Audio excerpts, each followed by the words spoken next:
What it do, flight crew? FTC. Flight team stand up. What a year to remember. It is now. Boom! It is now December. Try not to get scared. / crime reacts. No, I think it's a try not to get scared on this one. We got chillin' scared. 5 most disturbing diving videos. Now, it could possibly have some type of like crime in it. Who knows? But you guys know. You know what I'm saying? We don't know until we actually click play on the video. Let's check it out. In September 2019, 40-year-old Stephen Weber Jr. and his girlfriend Kenesha Antoine went on a vacation to Pemba Island. Stephen had been dating Kenesha for a while by this point and had planned to propose to her during this trip. What neither of them knew, however, was that the happiest trip of their lives was about to turn into an irreversible tragedy. The groundwork for this tragedy was laid when the two arrived at the island and checked in to stay at the Manta Resort just off the coast. It had a nice, uninterrupted view of the ocean, as well as a roof area to relax and enjoy the tropical weather. However, the most important feature of this resort was the underwater room, which offered a 360-degree view of the marine life surrounding the resort. This room served as the whole idea behind how Stephen had planned to propose. He put on swimming goggles and dived down to one of the windows in this room, prompting Kenesha to begin recording. He then unrolled a paper note inside a Ziploc bag and pressed it against the window. It read, "I can't hold my breath long enough to tell you everything I love about you, but everything I love about you, I love more every day." He then flipped the note, and on the other side was a marriage proposal for Kenesha, reading, Wow. "Will you please be my wife?"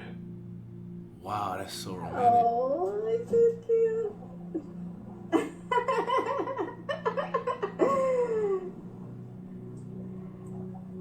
What?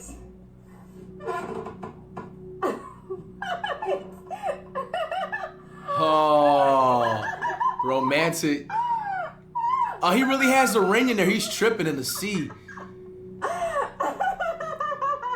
Yo, that's sweet, man. He also showed the wedding ring he'd brought for this occasion before swimming up to hear Kenesha's response. At this point, Kenesha stopped recording and rushed to the surface floor, eager to give her answer. Nice. But once she looked outside, instead of a smiling Stephen, she saw nothing. What? Stephen was nowhere to be seen. Kenesha climbed the roof, hoping he might have been up there. What? Unfortunately, there were no signs of Stephen anywhere. He had vanished, somewhere between showing her the ring and swimming up to the surface. What? After understanding the full gravity of the situation, Kenesha called for help, with several locals rushing What? to the aid. Unfortunately, it took some time to find Stephen. He was floating in the water, and by that point, it was already too late. Some resort workers tried to revive him with CPR, however, it wasn't effective. Stephen had miscalculated how long he could hold his breath underwater and drowned before he could reach the surface. Bro, what? You can even see his hand shaking as he holds the ring near the end of the video, his body desperately telling him he needs air now. But in an effort to get his point across and make the moment that much more special. Damn, bro. Damn, bro. I don't even know what to say about this one, dog. Man, I ain't gonna lie to you. This low-key just ruined my week, bro, hearing a story like this, bro. Like, damn. I don't even have nothing to say, man. Like, when you really love somebody, man, and you trying to be romantic, you can't tell somebody, like, what's right and what's, like, wow. See, and it's stuff I learn new all the time, man, because, like, I thought when you, like, drown, I thought you would have to, like, suck in a certain amount of water. I'm assuming, like, he could have already, like, his body just went into shock by just him holding his breath way too long. Or he just couldn't float to the surface. How deep was it? It's like, I don't know, man. R.I.P. to Stephen. Joel, he ignores this, and unfortunately pays the ultimate price. Damn. Mini Joe is a YouTube channel that occasionally posted travel videos up until 3 years ago. Most of these were typical travel vlogs showcasing the hosts of different expeditions around the world. However, out of the roughly 30 videos they've uploaded, one stands out for just how disturbing it is. This video contains a collection of footage Joe and his friends captured while doing technical dives in the Blue Hole in Dahab, Egypt, which is often considered the deadliest diving spot in the world.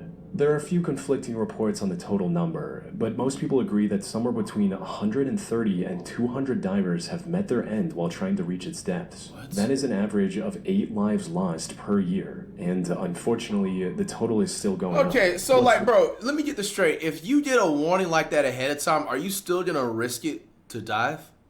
into that specific part of the water or whatever for the certain reason? Like, worse is that the remains of many victims are never recovered, which is exactly what made Mini Joe's video so unsettling. Their dive started off like any other, but as they descended deeper, they came across the tanks, lines, and suits of those who came before and never made it back. Nah. Some of the remains were wedged into narrow crevices on the ocean floor, hinting at what might have gone wrong for them. Most were also taken over by the environment, suggesting they might have been down there for years. Above all, these encounters served as a constant reminder of the true danger of technical diving.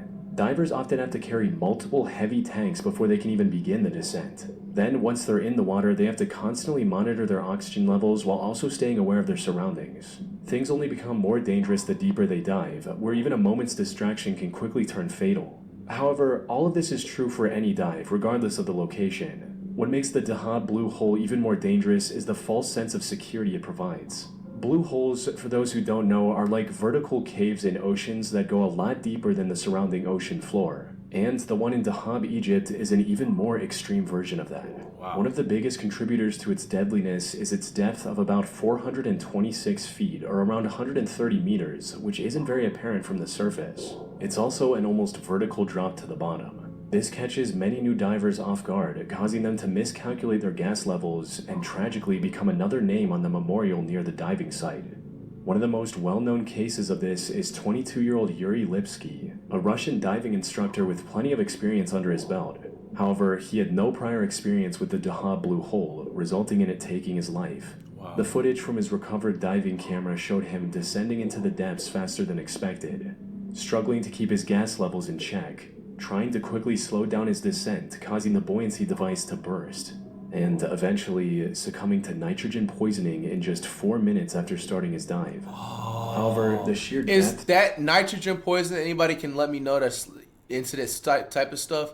That's when there's no more oxygen left in the tank, and they're just basically like sucking in just nitrogen, is what they're saying? There's or? only one part of this blue hole's danger. As Mini Joe's video demonstrated, the other part of its lethality comes from the network of partially collapsed caves littered throughout the area. They promise incredible views and look like prime diving spots at first glance. But in all reality, they are deceptively difficult to navigate through. Narrow passages and jagged rocks are everywhere. A single mistake can leave a technical diver stuck in one of these caverns with no way out until their gas tanks inevitably run out. The terrain also makes recovery extremely difficult, and many families of the fallen often opt to just leave their loved ones down there so as not to endanger even more lives in recovery attempts, which explains why Joe came across so many diving suits in his video. Wow, man. In July 2016, a diver named Jacob Childs went on a group diving trip off the coast of southeast Queensland, Australia. The boat stopped roughly 35 miles or about 56 kilometers off the coast, and Jacob was the second to last person to dive. However, a minute after entering the water, the diving line slipped out of his hand. He thought he could swim back to the boat and start over, but as he got closer, he was shocked to realize the rope had been pulled in. And before he could think of what to do next, a strong current swept the ocean surface and separated him from the boat. To make matters worse, the captain of the boat also sped off to go fishing while everyone was diving. By the time the other divers got back to the boat and realized Jacob was missing, he was already completely out of their view, leaving him stranded in the middle of the ocean 35 miles from the nearest piece of land. What? That said, the distance from land was the least of Jacob's worries at that moment. For starters, the water around him was nearly 20 degrees Celsius, which is about 68 degrees Fahrenheit. This wasn't nearly cold enough to make him freeze up and pass out immediately, but it was cold enough to slowly sap away his body heat, making him more susceptible to hypothermia and exhaustion with every passing minute. It was also late in the afternoon, and the sun was about to go down, meaning it was only going to get worse. After a while, a rescue plane flew above him twice, but it didn't see him. No! This was while it was still bright, and the inflatable indicator was visible from quite a distance. He knew that once it got dark, his chances of being rescued would drop to almost zero. Wow, bro, they didn't see them? So calm, man. Too. The sun goes down, they will do nothing. That's a wrap on old, Nah, man. I guess. Unfortunately, there was nothing Jacob could do at that moment but wait and continue recording what possibly could be his last message to his family. Damn. Identifying the right direction and then swimming for over 35 miles would have been next to impossible. If he had taken it upon himself to try and reach the coast, he would have likely exhausted himself and drowned partway through. He did try to follow a fishing boat he saw in the distance, but quickly realized that he wouldn't be able to get close enough to get its attention, leaving him feeling dejected. Damn. It's way too far for me.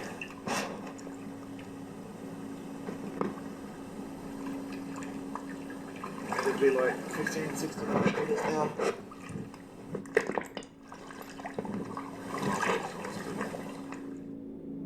Besides, swimming too far from his original location would have also reduced his chances of being saved, since rescue teams would no longer know where to look. As the sky got darker and the rescue plane failed to spot him multiple times, the frustration was beginning to set in. And, man, you know the sad part too, man, I know the people that was on the rescue plane feel like guilt. You know what I'm saying? When they was just trying to, just do their job, and they just didn't happen to see him because, the water's so, There's a plane coming back. There's a rescue boat way over there. Damn.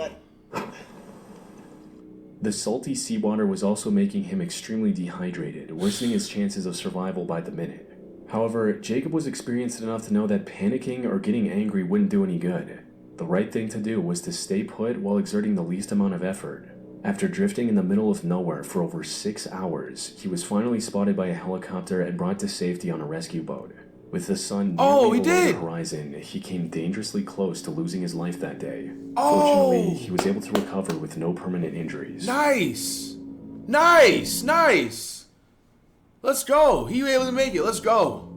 On the 26th of May, 2013, I thought he wasn't the way he was three going. tugboats was trying to stabilize an oil tanker during a harsh storm nearly 20 miles or 32 kilometers off the coast of Nigeria. That's when one of the boats, named Jaskin 4, got hit by a massive rogue wave. This capsized the boat, causing it to sink rapidly and disappear below the water surface within seconds. The company behind this operation, West African Ventures, immediately set off a rescue mission. However, the harsh weather made any immediate rescue efforts near impossible. They eventually sent a helicopter to look for any survivors who managed to swim back to the surface. Unfortunately, even after a full day of searching, they didn't find a single member of the Jaskin 4's crew who was still alive. This left the company with no choice but to presume the crew deceased and begin a body recovery diving mission instead. The task of retrieving the remains was handed down to 6 saturation divers who were laying underwater oil pipes nearby. The only reason they were chosen for the task was because they were the closest to the site of the incident. Still, it took them around a day to reach the site and begin looking for Jaskin 4. The harsh waves had shifted its position significantly from where it capsized, causing even more time lost before the retrieval mission could begin. Unfortunately, that was far from the only hurdle the rescue divers would face on this mission. Once they located the Jaskin 4 and dove down to it, they discovered that the boat had turned upside down. It was now resting on its primary mast, which could collapse at any time. Wow. Due to significant pirate activity in that area, all of the Jaskin 4's entrances were also locked shut, forcing the divers to use specialized underwater torches just to gain access. Sadly, their assumption turned out to be correct. By the afternoon of the 28th of May, 2 days after Jaskin 4 had sunk, the rescue team managed to recover the remains of 4 crew members. Wow. Though 2 were still missing. But just as all hope seemed lost, one of the divers, named Tony Walker, made an incredible discovery. For some context, Tony was being instructed on what to do by his supervisor, Colby Verretz, from the surface. Tony was also inhaling a gas mixture which was partially helium, making his voice higher. While looking around the upside-down boat, he came across what looked like a human hand. He assumed it belonged to yet another fallen crew member. But to his surprise, the hand moved and grabbed him back. Whoa! Alright, so you should be walking on the ceiling, yeah? Okay. No, that'll freak me out. Okay. Alright, you found one, yeah? He's alive! Okay, keep him there. Alright, just, alright. Wow. Okay, just keep him there. No, I don't know what we're gonna do. Alright, just keep him there, keep him calm, okay? Alright, just reassure him, pat him on the shoulder. Okay.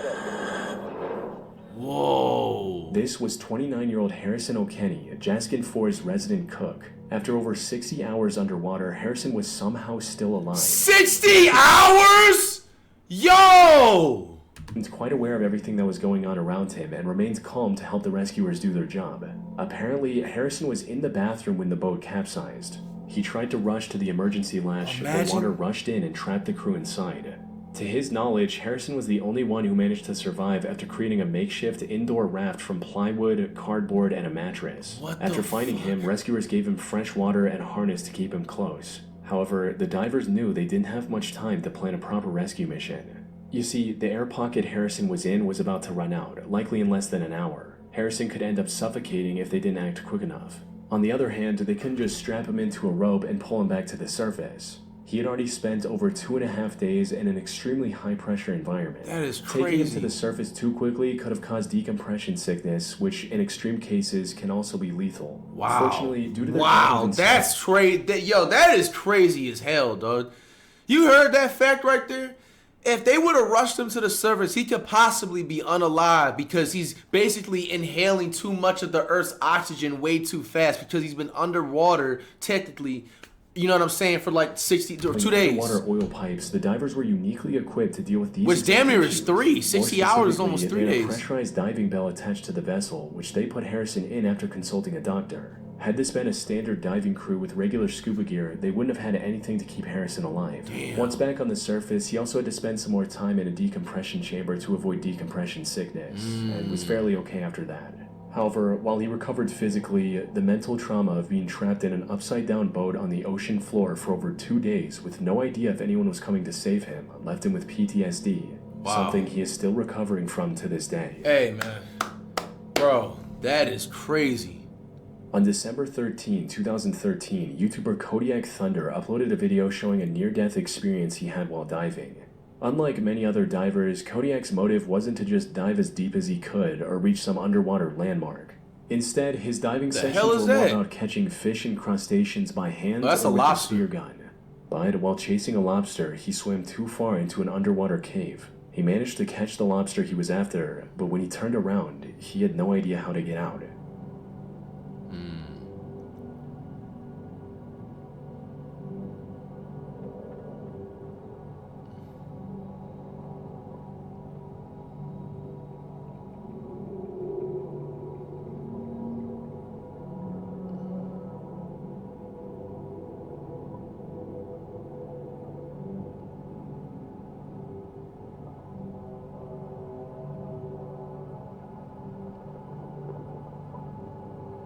Damn. There's another lobster. I would have just grabbed Fortunately, after swimming around in the cave for a few minutes, he was able to find the exit and swim out without any trouble. However, this was incredibly lucky. The thing is, diving on its own is incredibly dangerous. A single distraction can quickly spiral into an irreversible tragedy. But unless they're very deep, divers at least have the option to just swim up to the surface and wait for rescue. Though, not with cave diving. One of the primary hazards in a cave is the environment itself. Unlike the open ocean, many underwater caves have floors covered in extremely fine silt. A poorly controlled fin kick, or even the exhaust bubbles from a regulator hitting the ceiling can dislodge this sediment. This creates a silt out, a condition where the water's visibility drops to absolute zero instantly. Divers' high-powered lights become useless, and in some extreme cases, the diver can't even see their own hands, let alone their surroundings. This also makes them unable to see their gauges or the guidelines. In short, they no longer know where they're going, where they're supposed to go, or whether they're getting the right gas mixture. At best, they can keep swimming and hope the cave is straight enough to eventually lead them away from the murky water. But if they can't monitor their gases, nitrogen poisoning can become a serious problem. It impairs both their cognitive and motor function, leaving them to take their final breaths in the cave unless someone is there to rescue them. Even then, rescue isn't always an option. Many underwater caves are extremely narrow, and with tanks and other essential gear, navigating these tight spaces becomes even harder. In most cases, there isn't even enough room to turn around. Bro, like, come on, man. Like, bro, I'm sorry. I'm going to have to say something, dog. Like, I'm all with exploring the world. They're like, I'm all with it. Because if people wasn't doing that, then we wouldn't have ever discovered dinosaur fossils. We wouldn't have ever discovered oil, all types of food. But come on, fam. There isn't even enough room. Nigga, if you was diving, and, bro, I don't knock anybody's, like, hobby or even a hustle. Because I think people, you know, actually get paid also to do stuff like this and like, catch different sea creatures, like for seafood or whatever, artifacts, whatever. I get it, but fam, if it gets to a point, look at this man's body, bro. Like, come on, bro. It's not worth it. It's not worth the content. It's not worth getting the food. It's just not worth. Like, come on, man. Like, and you're such in a tight space. Like, bro, if you even hit the wall of this rock, some of these rocks been here for like since 1300 BC. They can be sharp around the edges and it cuts through your oxygen tank or cuts through you or something like that. Come on, it's just not smart. Like, why would you even go through this narrow path, fam? So like, if one diver passes out, the others can get trapped behind them. And then also, bro, am I kind of wrong for thinking about this? Just imagine like the people that are rescuers. Rescuers are really, they're pro at it, professionals. But look, even pros can mess up too. Imagine calling, having to get a rescuer over here. Now, obviously, accidents happen when people are going through these types of rocks and everything like that. That's for granted. But if you're like purposely just going through these narrow ass rocks and stuff like that, knowing that other people have passed away going through those same narrow rocks that you're going through, and then you have to call these rescue teams that can have families and stuff like that, and they're putting their lives in danger, bro.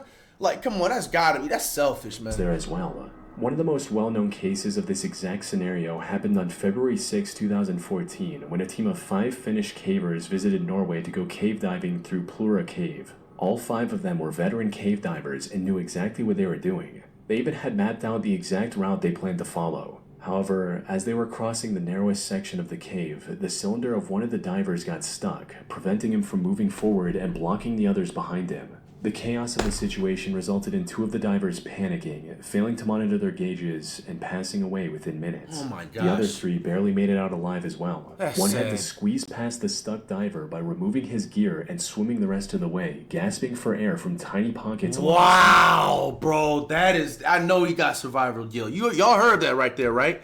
I believe if he said that the way I think he's saying, Chillin' Scares is saying, one of the divers that was already passed away, his oxygen tank was only holding them from being able to get through him so he can get away safely, bro. Like, by removing his gear and swimming the rest of the way, gasping for air from tiny pockets along the ceiling. The remaining 2 had to turn back and exit through the original entrance with almost no air left in their tanks. The fact that any of them made it out alive was nothing short of a miracle, crazy. Highlighting the true horror of underwater cave diving.